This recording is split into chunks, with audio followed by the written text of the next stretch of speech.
Cristiano Ronaldo's first knockout goal was ruled out, and that's exactly why I think Portugal are in serious trouble. The first half was pure torture. I genuinely have no idea what Portugal were trying to do. Vitinha, Bruno Fernandes, and João Neves were all on the pitch. Bruno even had a decent chance. But the overall play and the effectiveness of this midfield were absolutely pathetic. The only reason football finally broke out was because Croatia looked at this disaster in the second half, decided to attack themselves, and immediately scored.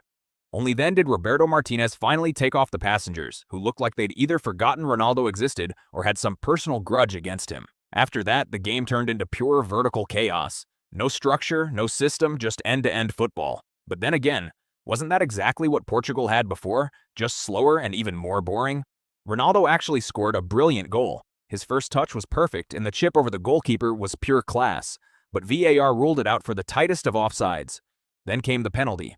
Some people will complain about it, but if you don't want to sound like an idiot, you'll admit it was the right call. The defender was holding Vega so tightly that I've seen mothers in maternity wards hold their newborn babies with less force. Ronaldo stepped up and buried it. Honestly, I think he'll still be scoring penalties at 67. A lot of people didn't understand why Ronaldo was substituted in the 81st minute, but the explanation is simple. Gonçalo Ramos came on to play alongside him, attacking crosses and giving Portugal another target in the box for the final push. Once Portugal equalized, there was no longer any need to throw everything forward. Martinez took Ronaldo off, added another midfielder for balance, and that was a completely logical decision.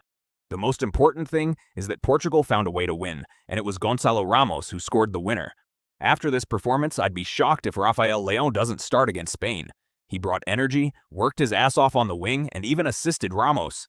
Coming off the bench, Ramos once again proved he's one of the best super subs around. As for Croatia's disallowed goal in the 114th minute, it's heartbreaking, but the decision was correct.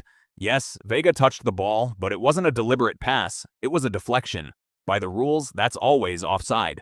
In the end, Portugal played terrible football and somehow still made it through. Now they face a much stronger Spain, and that's going to be a completely different story. Maybe playing as the underdog will actually suit them better. And one last thing.